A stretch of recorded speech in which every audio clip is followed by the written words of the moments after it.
오늘은 우리 교회 창립 39주년이 되는 기념일입니다. 교회 생일날입니다. 교회 창립 39주년을 기념주일을 맞이하면서 여기까지 우리를 인도해 주신 하나님께 영광을 돌립니다. 그리고 여기까지 우리 교회를 위해서 함께 수고해 주시는 우리 모든 교우님들께도 진심으로 감사를 드립니다. 교회가 이 땅에 존재하는 이유가 무엇일까? 교회가 이 땅에 존재하는 가장 큰 이유는 복음 전도에 있다 생각이 됩니다.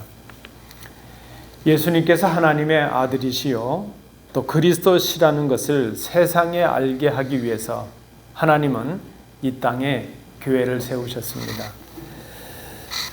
예수님께서도 마지막 이 땅을 떠나시면서 명령을 남기셨는데 마태복음 28장 19절 20절은 이렇게 기록합니다. 그러므로 너희는 가서 모든 민족을 제자로 삼아 아버지와 아들과 성령의 이름으로 세례를 베풀고 내가 너희에게 분부한 모든 것을 가르쳐 지키게 하라. 볼지어다 내가 세상 끝날까지 너희와 항상 함께 있으리라 하시니라. 여러분, 그러므로 교회는 우리의 주인이신 예수 그리스도의 명령에 따라서 하나님을 찬양하기 위해서 믿지 않는 사람들을 교회로 인도하여서 가족으로 삼아서 성숙하게 하고 교회에서 사역하게 하고 세상에서 선교하게 함으로 함께 하나님의 나라를 확장시켜 나가는 것, 그것을 목적으로 합니다. 이 목적이 우리 교회의 목적문으로 홈페이지에 기록되고 있습니다. 이것은 소위 말하는 사도행전적인 교회의 5대 목적을 말하죠. 예배, 친교, 교육, 전도, 봉사, 이 5가지 교회 사명을 요약한 말이라 생각이 됩니다. 여러분, 교회 주신 이 사명들을 감당하기 위해서는 많은 것들이 필요합니다. 우리 오늘 보시면 우리 교회는 부족함이 많은 교회죠. 그런데 이 하나님께서 주신 사명을 감당하기 위해서는 재정도 필요하죠. 물질도 필요하고 필요한 그 시설들도 있고요. 또 경험도 필요하게 되고 또 조직도 필요하고 그것을 감당할 수 있는 그 능력 같은 것들도 필요하리라 생각합니다.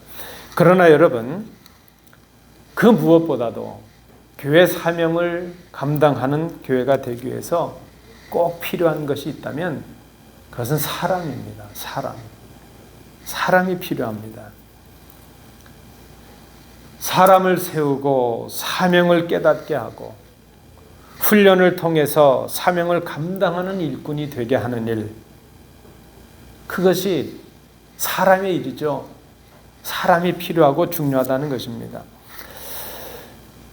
지난 2월 달이 되었을 때 이제 제가 교회 부임한 지 6년이 되었어요. 제가 교회 부임한 이후 지난 6년을 돌아보면서 하나님께 기뻐하실 만한 무엇을 했을까 하는 것을 생각해 보았습니다. 여러분도 짐작하시지만 한없는 부족함과 부끄러움을 느끼는 시간이었습니다. 그러면서도 제 마음 한켠에 일어나는 작은 생각들이 있습니다. 많이 부족했지만 그래도 하나님께서 이것은 기억해 주시지 않을까? 하나님께서 이것은 기뻐하시지 않았을까? 그 하나는 그래도 하나님의 은혜로 교회 역사를 이어오고 교회됨을 지키려고 노력했다는 것, 그것을 하나님께서 기억해 주시지 않을까 생각을 합니다. 그리고 또 다른 하나는 지금까지 제가 부임한 이후로 한 20명 되는 성도들에게 세례를 베풀어서 교회로 세울 수 있었다는 것, 그것을 하나님께서 참 기억해 주시지 않겠는가 하는 생각을 해보았습니다. 오늘 함께 읽으신 이 본문은 초대교회 사도들이 가롯 유다의 자리를 대신할 한 사도를 이제 선출하는 장면을 담고 있습니다. 그것은 유다의 배반과 죽음으로 훼손돼 버린 12사도, 12제자의 직을 보충하는 그런 자리였습니다. 예수님의 12제자는 이스라엘의 12지파를 상징하죠. 3이 완전수고 7이 완전수고 그래서 12가 완전수가 됩니다. 그래서 12명의 이 사도직을 회복한다고 하는 것은 교회에 하나님의 공예의 회복의 의미를 담고 있다. 그렇게 우리가 의미를 부여할 수 있습니다. 초대교회는 예수님이 부활하시고 약속하신 성령 강림을 기다리면서 교회의 온전한 회복을 꿈꾸었습니다. 그리고 그 교회 회복을, 그 꿈을 실현하기 위한 첫 시작이 무엇이었는가 하면 사람을 세우는 일이었다는 것입니다. 오늘 우리도 온전한 교회 회복을 꿈꾸며 교회 회복을 위해서, 교회를 위해서 일할 수 있는 일꾼을 세우는 임직 예식을 거행하게 됩니다. 오늘 이 세움을 받는 이 두 분은 하나님의 일을 위해서 헌신할 하나님의 일꾼들입니다. 하나님의 일꾼들은 인간의 판단이나 인간의 기준이 아닌 하나님이 기뻐하실 기준에서 세워지는 분들입니다. 그래서 오늘 이 본문을 통해서 오늘 임직을 받는 분들, 하나님의 일꾼들을 세울 때에 어떤 기준들로 하나님께서 세우시는가 하는 것을 이 본문을 통해서 상고해 봅니다. 세 번째로, 세 가지로 정리를 해드립니다. 첫 번째는 하나님의 일꾼으로 세움을 받는 사람의 첫 모습은, 첫 자격은, 기준은 예수님과 함께 다니던 자여야 한다 하는 것입니다. 하나님의 일꾼으로 세움을 받는 첫 기준은 예수님과 제자들과 함께 다녔던 사람이었습니다. 오늘 이 본문은 사도 베드로가 지금 제자들 앞에서, 동료들 앞에서 이 제안을 하고 있는 장면입니다. 베드로 사도는 그 비어있는, 결혼되어 있는 그 사도직의 한 자리를 보충하기 위해서 이제 그 보충되어야 할 그 사도를 지명하기에 앞서서 그 사도의 첫 자격을 그렇게 말합니다. 항상 우리와 함께 다녔던 사람, 그렇게 말을 합니다. 베드로 사도가 말씀하는 우리, 그것은 예수님과 제자들을 말할 것입니다. 자, 그렇다면 항상 예수님과 함께 다니고 항상 제자들과 함께 다녔다는 것, 그것은 어떤 의미가 있을까? 오늘 21절, 22절이 기록하고 있는 바대로 보면 먼저 우리가 쉽게 알 수 있는 것은 그것입니다. 예수님께서 세례 요한에게로부터 세례를 받으신 그때부터 부활하시고 승천하시기 그때까지 그 예수님의 모든 공생의 기간 동안 예수님과 함께 하면서 예수님의 가르침, 예수님의 행하심을 직접 보고 듣고 경험했던 사람들, 직접 배웠던 사람들, 그 사람들이 바로 처음 그 하나님의 일꾼의 자격이 있다는 것입니다. 여러분, 그렇죠? 예수님이 누구이신가 하는 것을 알아야 되고 예수님이 무엇을 말씀하시는가 하는 것을 알아야 되고 그래야 예수님이 원하시는 것이 무엇이고 예수님의 마음이 어떠하신가 하는 것을 알 수 있지 않겠습니까? 그래서 하나님의 일꾼으로 세움받는 사람의 첫 조건은 예수님과 함께 다녔던 사람, 예수님과 동행하는 사람, 그렇게 말할 수 있습니다. 또 한 가지, 이 항상 예수님과 함께 다닌 사람이라는 그 의미는 예수 그리스도를 향한 믿음과 헌신의 사람이라는 것을 포함하고 있는 그런 의미입니다. 그 사람은 예수님, 그 예수님을 따라가는 것, 예수님을 배우는 것, 그 예수님을 자신의 삶의 우선순위에 둔 사람이라 그렇게 말할 수 있습니다. 여러분, 그렇지 않습니까? 예수님을 향한 헌신과 예수님을 향한 믿음, 그것이 없이는 예수님을 따라갈 수가 없습니다. 예수님을 따라가는 길이 쉽지가 않습니다. 자기 희생이 필요하고 자기 결단이 필요하고 자기 부인이 필요합니다. 그래서 예수님을 따라다녀서 항상 예수님과 동행했다 하는 그 말은 예수님을 향한 믿음과 헌신의 사람이었다는 것을 우리로 떠올리게 해줍니다. 사도의 첫 자격으로 이러한 기준을 말하던 이 베드로가 그 말을 하면서 어떤 생각을 떠올렸을까 하는 그런 궁금증이 생겼습니다. 하나님의 말씀을 읽고 묵상하다가 그 생각이 들었어요. 이 사도 베드로가 지금 사도의 기준을 이렇게 말하면서 무엇이 생각났을까? 자신의 동료였다가 끝까지 예수님과 함께하지 못하고 배반하고 멸망의 길로 가버린, 예수님을 떠나버린 가론 유다를 생각했을 것이라 생각이 됩니다. 그리고 지난 30년, 40년 전 이 사도행전이 기록되어 있다가 60년, 70년 어간이라고 볼 때에 그저 30년, 40년 전에 자신을 비롯한 그 사도들의 부끄러운 모습을 이 베드로가 떠올렸지 않았을까? 그때 예수님이 체포되시고 십자가에 못 박히실 때에 그저 자신들의 안위를 위해서 두려움 때문에 예수님을 부인하고 예수님을 떠났던 자신들을 기억하지 않았을까? 특별히 그 누구보다도 그렇게 호언장담했던 베드로였는데 예수님을 저주하고 욕하고 부인했던 자신의 모습이 생각나지 않았을까? 예수님의 제자가 되고 사도가 되고 일꾼이 되기 위해서는 항상 예수님과 함께 있어야 한다는 것입니다. 이 항상이라는 말에 어떤 의미가 있습니까? 예수님을 따라감으로 고난이 올 수도 있고 환난이 올 수도 있고 희생을 당한다 할지라도 피하지 아니하고 꿋꿋이 그 자리를 지켜내는 사람이어야 한다 하는 것을 지금 이 베드로가 고백하고 있다는 것입니다.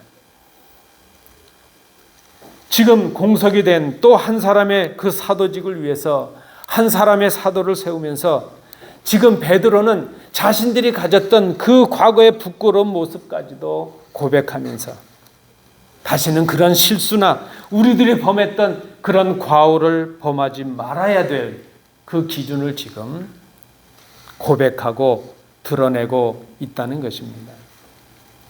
오늘 우리의 교회를 위해서 세우심을 받는 하나님의 일꾼은 예수님과 늘 함께 다니는 분들이 되기를 소원합니다. 축복합니다. 예수님과 함께 다니기 위해서 무엇보다도 말씀의 깊이를 더함으로 예수님을 알아야 합니다.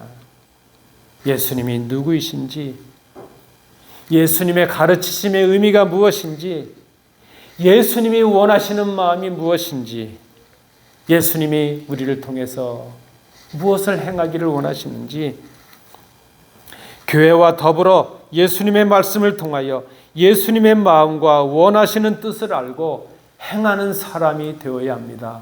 그 사람이 하나님의 일꾼이요, 하나님과 함께 다니는 사람입니다.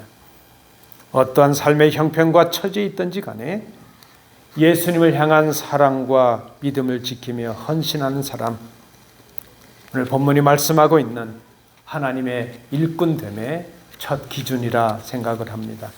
두 번째, 오늘 본문에서 발견하는 하나님의 일꾼 두 번째 모습입니다. 그는 예수 그리스도의 부활의 증인이 되어야 한다는 것입니다. 두 번째 하나님의 일꾼의 기준, 부활의 증인이 되어야 한다는 것입니다. 여러분, 예수님께서 부활하셨다는 것, 이것은 그 당시 초대교회의 사도들의 메시지의 핵심이었습니다. 사도들이 전하는 것 그것밖에 없었습니다. 너희들이 십자가에 못 박았던 예수가 다시 살아나셨다. 초대교회가 복음을 전했다면 복음을 전한 그 자체가 바로 예수님이 부활하셨다는 바로 그것이었습니다. 예수님이 육신을 입고 이 땅에 오셨다는 것, 우리 인간의 죄를 지시고 십자가에 죽으셨다는 것, 그리고 죽은 지 그 3일 만에 다시 살아나셨다는 것, 그것이 복음입니다. 그것이 복음이었습니다. 사도교회는, 초대교회는 이 복음을 전했습니다. 요한은 자신의 복음서 20장 31절에서 복음 전도의 목적을 이렇게 기록해 줍니다. 오직 이것을 기록함은 너희로 예수께서 하나님의 아들 그리스도이심을 믿게 하려 함이요 또 너희로 믿고 그 이름을 힘입어 생명을 얻게 하려 함이라. 여러분, 교회가 복음을 전하는 이유는 세상으로 하여금 예수님이 하나님의 아들이시요 세상의 구원자이심을 믿게 하기 위함입니다. 예수님을 알지 못하는 그들에게 예수님을 알게 하기 위해서 교회가 복음을 전합니다. 그 예수를 구주로 믿음으로 생명을 얻게 하기 위해서 복음을 전합니다. 이 복음을 위해서 증인이 되어야 할 사람이 바로 하나님의 일꾼이라 말할 수 있습니다. 그러므로 하나님의 일꾼은 복음의 증인이 되기 위해서 자신이 증언할 내용에 대한 확신이 있어야 됩니다. 복음의 증인은 먼저 자신이 복음을 믿는 자가 되어야 합니다. 하나님의 아들이 나의 죄를 위하여 인간의 몸을 입으시고 이 땅에 오셨다는 것을 믿어야 합니다. 그분이 나의 죄를 담당하시고 십자가에 죽으셨고 죽으신 지 3일 만에 죽은 자 자리에서 다시 살아나셨다는 것을 확신하고 믿을 수 있어야 됩니다. 여러분, 그 예수님이 장차 이 땅을 심판하시기 위해서 다시 오신다는 것을 믿어야 됩니다. 믿지 않는 것을 증언할 수가 없습니다. 예수님에 대한 확신이 없이 하나님의 일을 감당할 수가 없습니다. 인간의 열심이나 인간의 노력으로 그저 보이기 위해서 얼마 동안 할 수 있지만 이 믿음과 확신이 없으면 오래가지 못합니다. 진정한 일꾼이 될 수가 없습니다. 예수님을 믿지 못하면 복음을 전하는 증인이 될 수 없다. 하나님의 일꾼의 큰 사명은 복음의 증인이 되는 데 있습니다. 여러분, 증인이 누구입니까? 자신이 직접 보고 자신이 직접 경험한 것을 사실대로 전하는 사람. 그것이 증인입니다. 하나님의 일꾼은 복음의 증인으로 복음을 알고 복음을 전하는 일에 최선을 다하는 사람이 되어야 됩니다. 예수님이 우리를 위해 행하신 일들을 알 수 있어야 됩니다. 예수님께서 장차 원하시는 것이 무엇인가를 알 수 있어야 됩니다. 그리고 그 모든 일들을, 모든 것들을 믿음으로 경험해야 합니다. 누가 들려줘서 아는 것뿐만이 아니라 내가 경험하고 내가 체험하고 내가 확신해서 알 수 있어야 됩니다. 그래야 증인의 사명, 일꾼의 사명을 감당할 수가 있습니다. 오늘 하나님의 일꾼으로 세움받아 복음의 증인이 되어야 될 우리 일꾼들, 아니 우리 모든 교회, 모든 성도들, 여러분, 우리가 예수님을 잘 믿어야 합니다. 그것이 예수님을 믿는 것입니다. 예수님을 잘 알아야 합니다. 예수님께서 주신 영원한 생명과 하나님 나라의 소망이 넘쳐나야 됩니다. 오늘 본문이 말씀하고 있는 하나님의 일꾼의 두 번째 기준입니다. 그리스도의 부활의 증인이 되어야 된다. 복음의 증인이 되어야 된다. 예수님을 잘 알고 잘 믿는 사람이 되어야 된다. 세 번째입니다. 오늘 본문을 통해서 발견하는 하나님의 일꾼의 세 번째 기준, 자격은 하나님의 택하심을 받은 자여야 한다 하는 것입니다. 자, 12사도의 자리에 참여할 사람의 세 번째 자격, 오늘 본문을 보니까 하나님의 택함을 받은 사람 그랬습니다. 그러면 오늘 본문에서 우리가 발견할 수 있죠. 그러면 하나님의 선택하심의 방법이 무엇인가?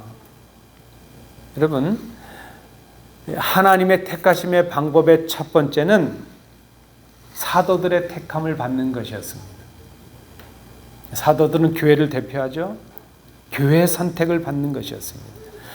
사도들이 지금 앞에 언급한 두 가지 기준, 즉 예수님과 사도들과 동행했는가, 부활의 증인의 자격을 갖추었는가, 그 자격을 갖춘 사람들을 추려서 두 사람을 내세웠습니다.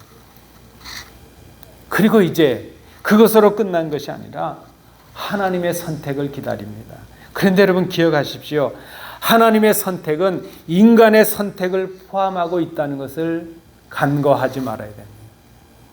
하나님의 선택은 사도들의 선택을 먼저 필요로 했습니다. 하나님의 일꾼이 되기 위해서는 교회 선택이 먼저 필요했는데 이 사도들의 선택, 교회 선택이 곧 하나님의 선택의 시작이었다는 것입니다. 하나님의 일꾼은 사람들이 보기에도 책망할 것이 없어야 합니다. 디모데전서 3장에 보니까 하나님의 일꾼들로 세움을 받는 사람들에 대한 기준이 언급되고 있는 것을 봅니다. 말씀드린 대로 사람들이 보기에도 칭찬받을 만하고 사람들이 보기에도 흠잡을 것이 없고 책망할 일이 없어야 된다. 절제할 수 있어야 되고 신중해야 되고 단정해야 한다는 것입니다.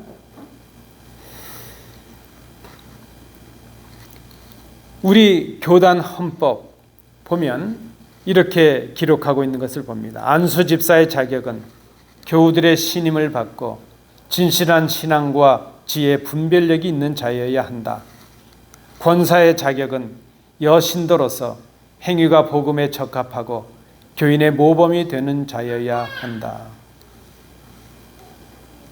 더러운 이익을 탐하지 아니하고 깨끗한 양심으로 믿음을 지키는 사람, 진실한 신앙과 지혜 분별력으로 많은 사람들에게 유익을 끼치고 덕을 끼치는 사람, 이런 기준에 따라서 교인들의 선택을 받아야 한다는 것입니다. 여러분, 우리는 하나님을 믿으니까 하나님의 눈에만 보기 좋아서는 안 됩니다. 사람들의 보기에도 덕을 세우고 좋아야 한다는 것입니다. 하나님과의 주관적인 관계, 내 개인적인 관계도 중요하지만 객관적으로 드러나는 사람들과의 관계도 중요하다는 것을 우리가 기억해야 됩니다. 하나님의 선택의 방법 가운데 첫 번째는 사람의 선택이 있다는 것을 기억해야 됩니다. 그러나 여러분, 하나님의 일꾼 된다고 하는 것은 그렇게 또 사람들만의 선택으로 세워지는 것은 아닙니다. 그래서 오늘 본문에 보니까 두 사람을 내세운 사도들은 두 사람을 놓고 하나님 앞에 기도합니다. 24절, 25절 말씀입니다.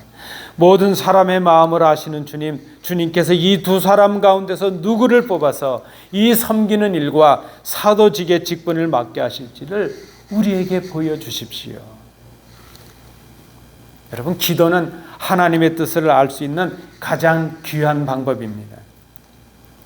사도들은 자신의 선택으로 끝낸 것이 아니라 교회 선택으로만 끝난 것이 아니라 그 두 사람을 앞에 놓고 하나님 앞에 기도로 맡깁니다. 그리고 사도들은 제비를 뽑아서 마띠아라는 제자를 사도로 세웁니다.